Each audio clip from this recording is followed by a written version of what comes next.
Imagina esto. Estás agazapado detrás de una columna de mármol en los salones más sagrados del Vaticano. El aire está cargado de incienso y algo mucho más embriagador. Es el año 1501 de Cristo, y a través de las sombras proyectadas por los candelabros parpadeantes, presencias algo que ningún ojo debería ver jamás dentro de estos muros sagrados. El sonido de la seda rozando contra la piedra se mezcla con risas que resuenan por los corredores donde alguna vez caminaron santos.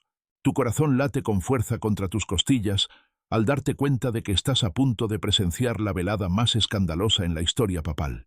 Una orgía tan depravada que haría sonrojar de vergüenza incluso a los romanos de la antigüedad. El aire de octubre lleva el aroma de castañas asadas a través de los aposentos del Vaticano. Pero esta noche, estas humildes castañas se convertirán en accesorios de una actuación que manchará para siempre la reputación de la Iglesia Católica. En los aposentos privados de César Borgia, hijo del Papa, Alejandro VI, 50 cortesanas, se preparan para una velada que quedará registrada en el diario más secreto de la Roma renacentista, conservado en los archivos del Vaticano durante siglos como una confesión prohibida oculta bajo capas de plegarias piadosas. Antes de sumergirnos en estas historias olvidadas de supervivencia y sufrimiento, si te gusta aprender sobre las verdades ocultas de la historia, considera darle al botón de «Me gusta» y suscribirte para más contenido como este. Y por favor comenta abajo para decirme desde dónde estás escuchando. Me parece increíble que estemos explorando estas historias antiguas juntos, desde diferentes partes del mundo, conectados a través del tiempo y el espacio por nuestra curiosidad, compartida por el pasado. El hombre que se convirtió en el papa más pervertido de la historia nació como Rodrigo de Borja el 1 de enero de 1431 de Cristo, en la ciudad española de Játiva, cerca de Valencia. El polvo de los caminos españoles se adhería a los recuerdos de su infancia, pero el destino lo llevaría lejos de esos humildes comienzos hasta los corredores de mármol del poder vaticano. Su tío Alfonso de Borja ya había comenzado a escalar la jerarquía eclesiástica, y cuando Alfonso se convirtió en el Papa Calixto III en 1455 de Cristo, el destino de Rodrigo quedó sellado como cera en un documento papal. A los 25 años, Rodrigo fue nombrado cardenal diácono no por un llamado divino o devoción espiritual, sino por el antiguo arte del nepotismo que corría por las venas de la Iglesia como veneno en un cuerpo moribundo.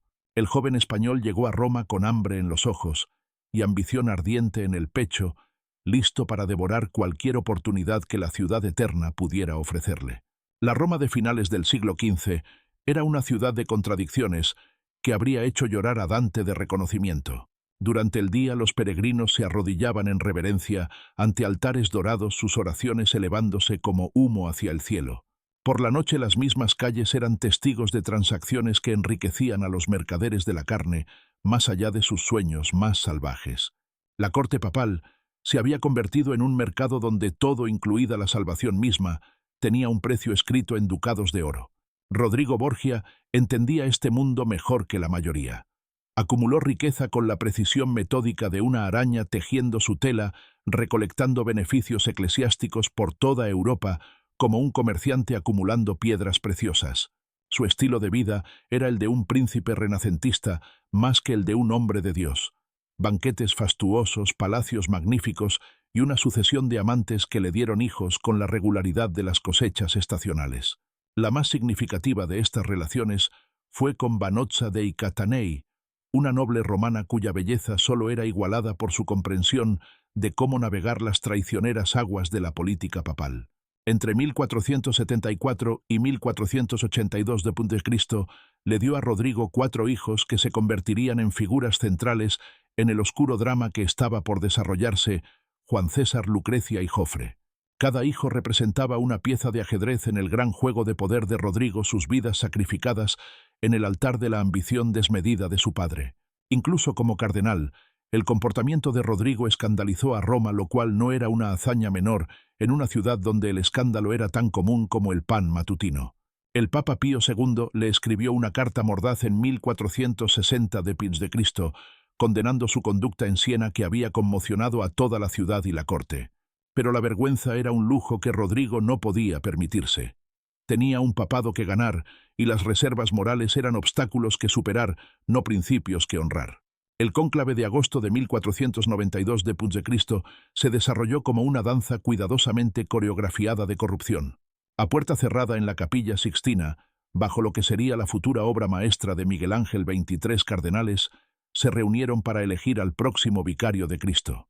El oro cambió de manos con la fluidez del agua.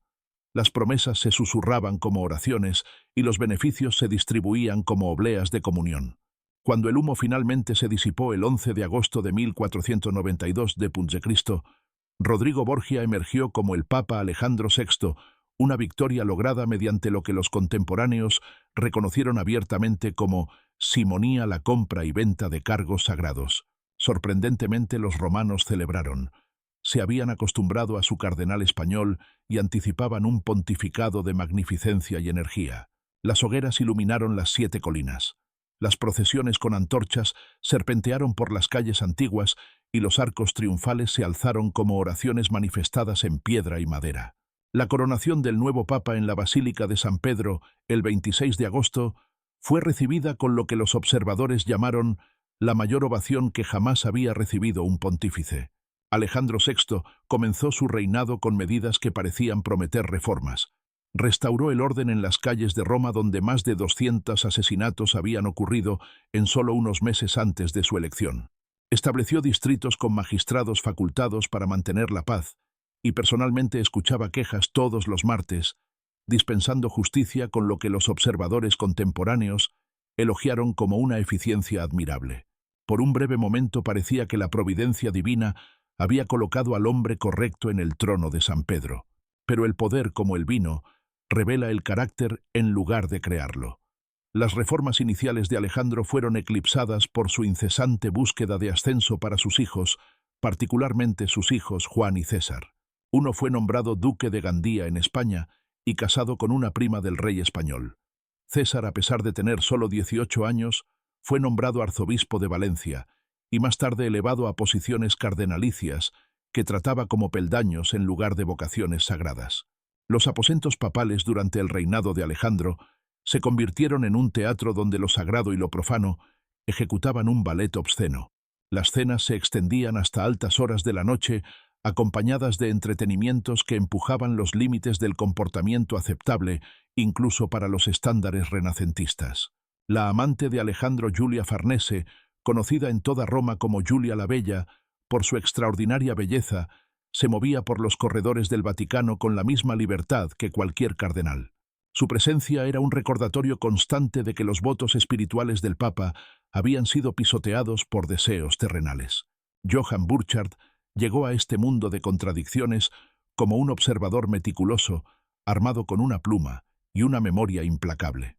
Nacido alrededor de 1450 de Puig de Cristo en Niederhaslach, Alsacia, este sacerdote había estudiado derecho canónico y ascendido por las filas eclesiásticas hasta convertirse en el maestro de ceremonias papal, una posición que le otorgaba acceso íntimo a los momentos más secretos de la vida papal. A partir de 1483 de Puig de Cristo, bajo el Papa Sixto IV, Burchard mantuvo lo que llamó su diarium, un diario detallado que registraba tanto las ceremonias magníficas como la conducta escandalosa de 5 papas diferentes. Burchard no era un romántico. Poseía el alma de un contable y el ojo de un estenógrafo de corte. Sus escritos carecen de los adornos de los cronistas contemporáneos, pero llevan el peso de la verdad precisamente por su tono seco y objetivo. Registraba las ceremonias papales con la misma atención al detalle que dedicaba a los escándalos papales, creando un registro documental que eventualmente incomodaría incluso a los archivistas vaticanos más endurecidos. El maestro de ceremonias ocupaba una posición única dentro de la jerarquía papal. No era lo suficientemente alto como para participar en la corrupción, ni lo suficientemente bajo como para ser excluido de presenciarla. Como una sombra proyectada por la luz de las velas, se movía por los espacios más privados del Vaticano, observando todo mientras parecía importar muy poco. Los cardenales confiaban en él para asuntos ceremoniales y olvidaban su presencia durante momentos en los que la discreción debería haber prevalecido. Esta invisibilidad se convirtió en su mayor activo como cronista del vicio papal. A finales de la década de 1490 d.C., el comportamiento de la familia Borgia comenzó a atraer atención negativa en toda Europa. El hijo mayor de Alejandro, Juan, se había convertido en duque de Gandía, pero su carácter resultó tan corrupto como inmerecido era su ascenso. Circulaban historias sobre su crueldad, sus excesos sexuales y su incompetencia como comandante militar. El chico dorado de la dinastía Borgia se estaba convirtiendo en una responsabilidad que incluso su devoto padre no podía ignorar. Los eventos del 14 de junio de 1497 d.C. lo cambiaron todo. El cuerpo de Juan fue descubierto flotando en el río Tíber con la garganta cortada y su cuerpo con 9 heridas. El asesinato conmocionó a Roma y golpeó a Alejandro con un dolor tan profundo que los observadores se preguntaron si la justicia divina finalmente había visitado a la familia Borgia. Durante 3 días y noches el Papa se negó a comer y dormir. Lloraba tras puertas cerradas como un hombre destrozado en lugar del poderoso pontífice que alguna vez había intimidado a reyes. En su angustia, Alejandro anunció un programa de reforma eclesiástica. Pidió medidas para frenar el lujo de la corte papal, reorganizar la cancillería apostólica y suprimir la simonía y el concubinato. Por un breve momento, parecía que la tragedia personal podría lograr lo que años de críticas no habían conseguido. Una comisión de cardenales y canonistas comenzó a redactar ordenanzas que anticipaban las reformas del Concilio de Trento a 1 década en el futuro. Pero el dolor, como todo lo demás en el carácter de Alejandro, resultó temporal. En pocos meses, las propuestas de reforma fueron olvidadas, archivadas como cartas de amor vergonzosas de la juventud. La atención del Papa se volvió hacia sus hijos sobrevivientes, particularmente César, cuya voluntad de hierro y ambición despiadada ahora impulsarían la agenda de la familia. Si Juan había sido el corazón de Alejandro, César era su espada afilada, fría y completamente sin conciencia. César poseía un magnetismo que atraía tanto a admiradores como a enemigos. Alto apuesto y dotado de una inteligencia que rayaba en el genio. Inicialmente estaba destinado a la Iglesia como su padre, pero los talentos de César residían en la guerra y la política más que en la teología. Renunció a su cardenalato en 1498 d.C., el primer cardenal en la historia en abandonar voluntariamente el cargo sagrado y puso sus miras en el poder secular. El panorama político de Italia brindó a César oportunidades que habrían desafiado incluso la imaginación de Maquiavelo. El rey francés Luis XII necesitaba la aprobación papal para la anulación de su matrimonio. Mientras que varios ducados italianos estaban maduros para la conquista por un comandante suficientemente despiadado, Alejandro vio en estas circunstancias una oportunidad para crear un reino para su hijo, incluso si eso significaba aliarse con invasores extranjeros contra sus compatriotas italianos. A través de una combinación de guerra, de asedio, asesinatos y manipulación política, César se labró un dominio en el centro de Italia que lo convirtió en uno de los hombres más poderosos de Europa. Sus métodos fueron tan efectivos que Nicolás Maquiavelo más tarde lo usaría como modelo para El Príncipe, admirando la capacidad de César para combinar crueldad con eficiencia en la búsqueda de objetivos políticos. Pero tal éxito requería recursos que incluso las arcas papales no podían proporcionar fácilmente, lo que llevó a Alejandro a métodos cada vez más creativos de recaudación de fondos. La venta de indulgencias, cargos eclesiásticos e incluso sombreros cardenalicios se volvió sistemática durante los últimos años de Alejandro. Las familias ricas podían comprar posiciones eclesiásticas para sus hijos, comprando efectivamente la salvación junto con el estatus social. El colegio de cardenales se expandió no por méritos espirituales, sino por contribuciones financieras, ya que Alejandro nombró a 47 nuevos cardenales durante su reinado. Cada nombramiento representaba miles de ducados que fluían al tesoro papal y, en última instancia, al cofre de guerra de César. Roma durante este periodo parecía una ciudad bajo ocupación por sus propios gobernantes. La familia Borgia trataba a los estados papales como su reino personal, con Alejandro como patriarca y César como príncipe heredero. Lucrecia, a pesar de la rehabilitación posterior de su reputación, fue utilizada como una pieza política en alianzas matrimoniales que servían a los intereses familiares más que a su felicidad personal. Su primer matrimonio con Giovanni Sforza fue anulado por motivos de impotencia, cuando las circunstancias políticas cambiaron, y rápidamente fue casada de nuevo con Alfonso de Bisceglie, quien más tarde fue asesinado posiblemente por orden de César, cuando esa alianza ya no servía a los intereses de los Borgia. Los aposentos del Vaticano durante estos años se convirtieron en un escenario para entretenimientos cada vez más elaborados que probaban los límites del comportamiento aceptable incluso para los estándares renacentistas.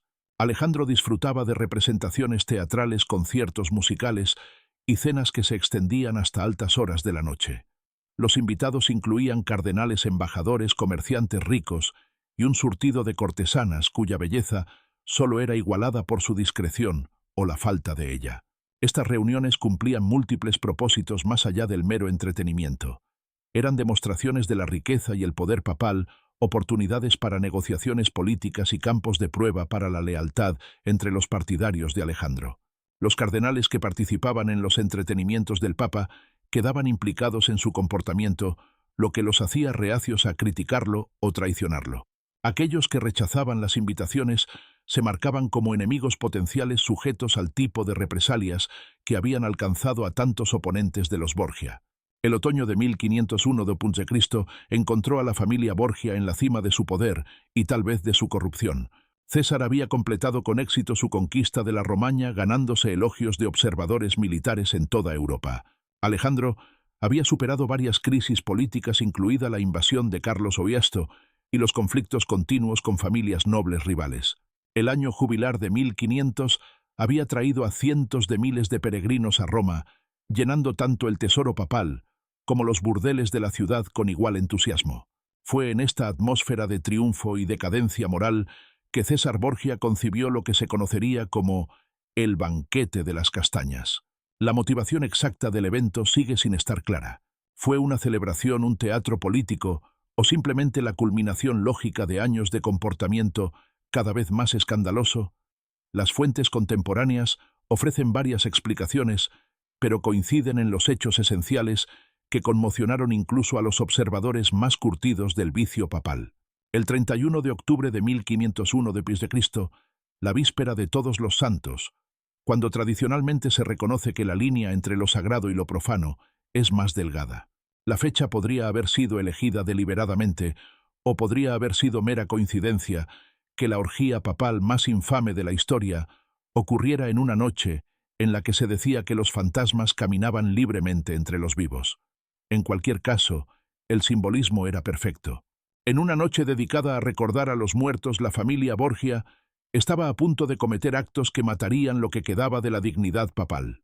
Los aposentos de César en el Vaticano ocupaban parte del palacio papal, que había sido magníficamente decorado por Pinturicchio durante los primeros años del reinado de Alejandro.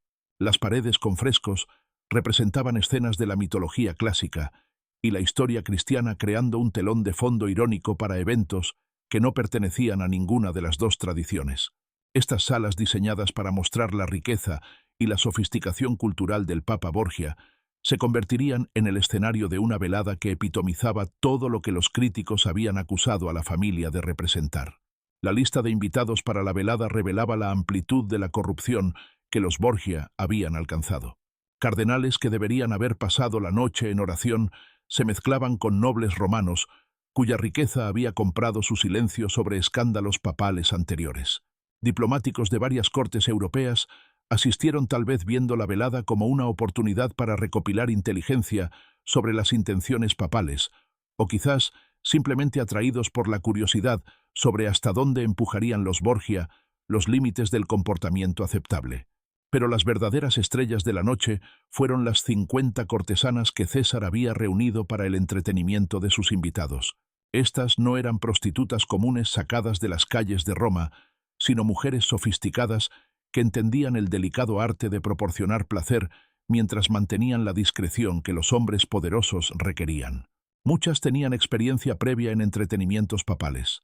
Sabían las reglas del juego y las recompensas que esperaban a quienes complacían a sus influyentes clientes. Johann Burchard, en su calidad de maestro de ceremonias, estuvo presente esa noche no como participante, sino como observador. Sus deberes oficiales requerían que estuviera disponible para cualquier función ceremonial que pudiera surgir incluso durante entretenimientos privados.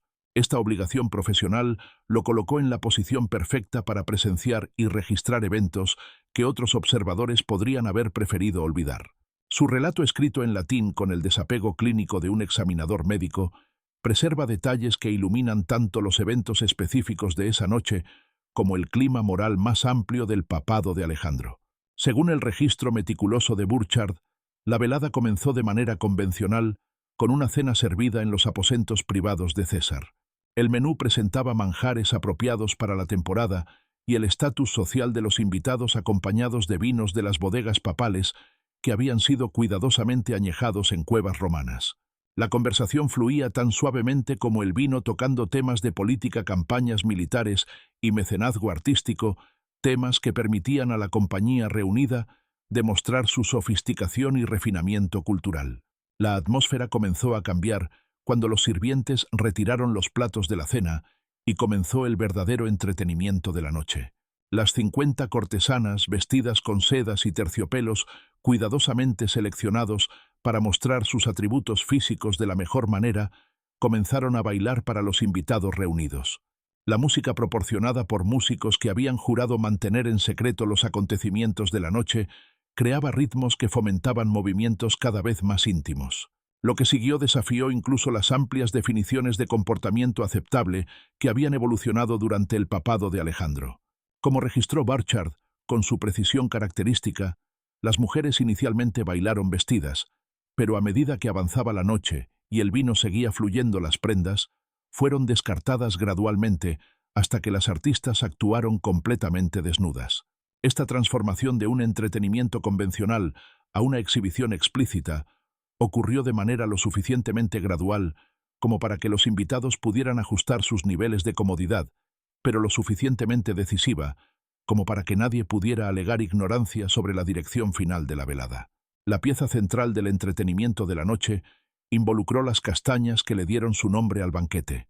Los sirvientes retiraron los candelabros de las mesas y los colocaron en el suelo alrededor de la sala, creando charcos de luz parpadeante separados por áreas de sombra. Las castañas fueron esparcidas por el suelo entre estas fuentes de luz y las cortesanas desnudas recibieron instrucciones de gatear de manos y rodillas para recogerlas. Sus cuerpos iluminados por la luz de las velas mientras se movían a través del improvisado circuito de obstáculos. Según el relato de Burchard, el Papa Alejandro VI observó estos procedimientos desde un asiento de honor, acompañado por César y Lucrecia. La presencia de la hija del Papa en tal evento ha desconcertado a los historiadores durante siglos. ¿Era una participante dispuesta en la corrupción familiar o una víctima de circunstancias fuera de su control? Las fuentes contemporáneas ofrecen interpretaciones contradictorias, pero todas coinciden en que estaba presente cuando la velada alcanzó su clímax de degradación. La fase final del entretenimiento involucró competencias entre los invitados masculinos para ver quién podía tener relaciones sexuales con el mayor número de cortesanas. Se ofrecieron premios, túnicas de seda, zapatos, birretas y otros artículos de lujo que representaban un valor significativo en una era en la que tales bienes eran en gran parte hechos a mano. Las competencias se llevaron a cabo públicamente con sirvientes, llevando la cuenta del desempeño de cada participante, transformando la conexión humana íntima en un espectáculo para la diversión papal. El relato de Burchard sobre estos eventos fue preservado en los archivos secretos del Vaticano, sellado fuera de la vista pública durante siglos. Cuando el Papa León XIII abrió los archivos a los investigadores a finales del siglo XIX, expresó específicamente su renuencia a permitir el acceso a documentos que pudieran dañar la reputación de Alejandro VI. El hecho de que tal precaución fuera necesaria más de 4 siglos después de los eventos descritos sugiere el poder perdurable del escándalo que Burchard había documentado tan cuidadosamente. La mañana después del banquete de las castañas, encontró a Roma sin cambios en su superficie, pero fundamentalmente alterada en sus cimientos espirituales. Los peregrinos continuaron llegando para las misas en la Basílica de San Pedro. Los cardenales mantuvieron sus horarios de reuniones y ceremonias, y el propio Papa apareció en audiencias públicas como si nada extraordinario hubiera ocurrido. Pero el conocimiento de los eventos de la noche anterior se extendió a través de la red de sirvientes, guardias y oficiales menores de la ciudad, que habían presenciado o escuchado sobre la orgía papal. La noticia del banquete viajó más allá de Roma a través de la correspondencia diplomática de embajadores extranjeros que habían asistido al evento o se enteraron de él por fuentes confiables. Las cartas conservadas en los archivos europeos documentan la conmoción y el disgusto de los observadores que pensaban que eran inmunes a la sorpresa sobre el comportamiento papal. Incluso los representantes de gobernantes seculares que mantenían sus propias cortes de considerable flexibilidad moral expresaron asombro por lo que había ocurrido en los recintos sagrados del Vaticano. Las implicaciones políticas del escándalo se extendieron mucho más allá de las cuestiones de moralidad personal.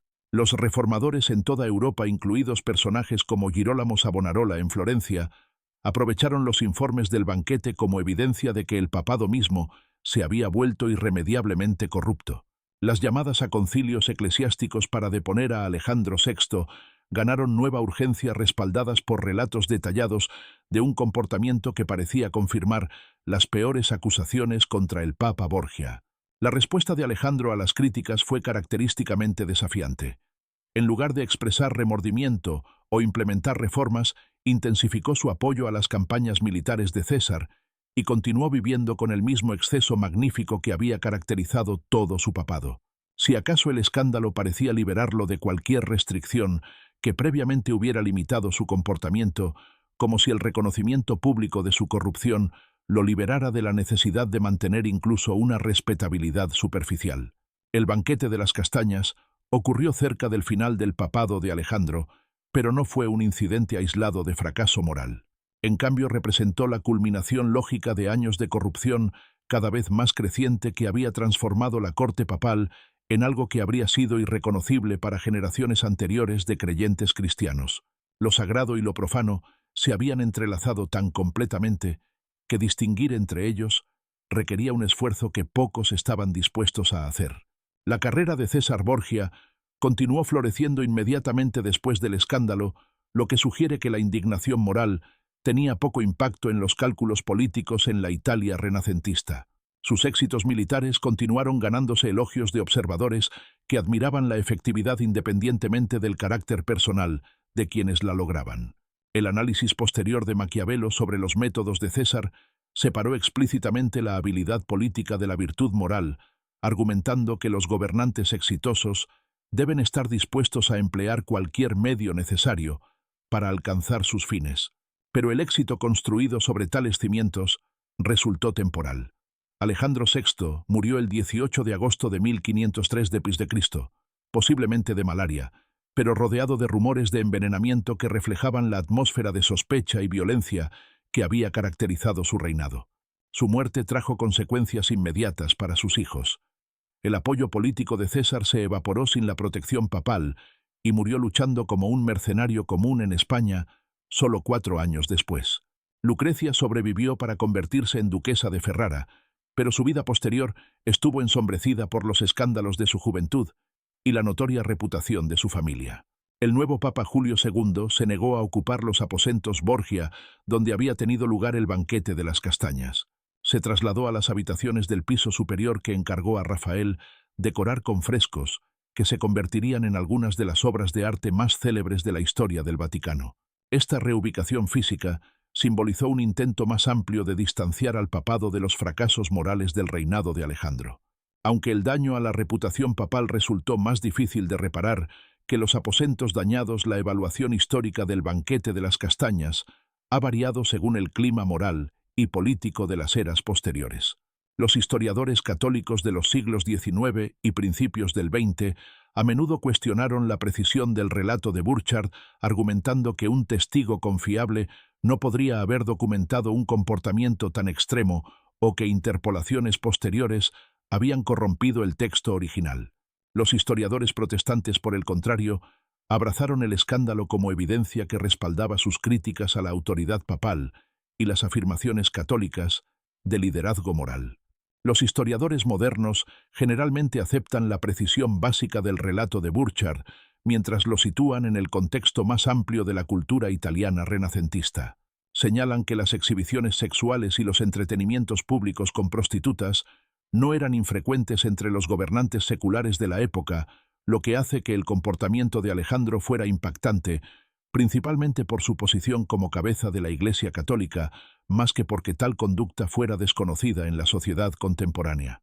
El escenario arquitectónico del banquete agrega otra capa de ironía histórica a los eventos de esa noche de octubre. Las salas donde ocurrió la orgía habían sido decoradas por Pinturicchio con frescos que representaban episodios de la mitología clásica y la historia cristiana. Dioses antiguos y santos observaban desde las paredes pintadas mientras se desarrollaban escenas que habrían escandalizado tanto las sensibilidades paganas como las cristianas, creando un comentario visual sobre la distancia entre los ideales artísticos y la realidad humana. Las investigaciones arqueológicas de los aposentos del Vaticano han revelado detalles sobre la disposición física que ayudan a explicar cómo tales eventos podían ocurrir dentro del Palacio Papal.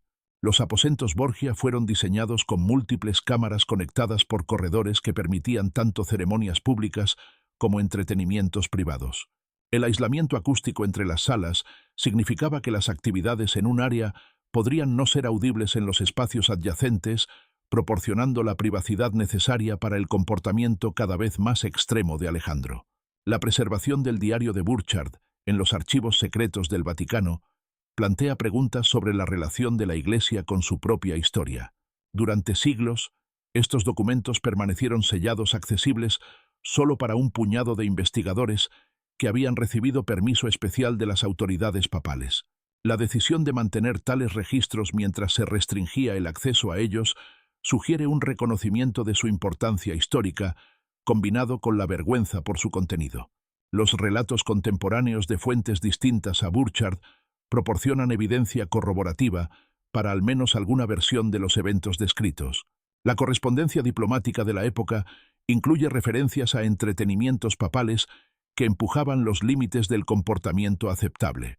Aunque pocas fuentes proporcionan los detalles explícitos que hacen que el relato de Burchard sea tan convincente, la convergencia de múltiples fuentes que apuntan a conclusiones similares fortalece el caso para aceptar la historicidad básica del banquete de las castañas.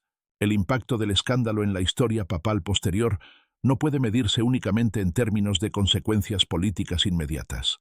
El comportamiento de Alejandro VI, que culminó en eventos como el banquete de las castañas, proporcionó munición para los reformadores protestantes que argumentaban que el papado mismo se había vuelto irremediablemente corrupto.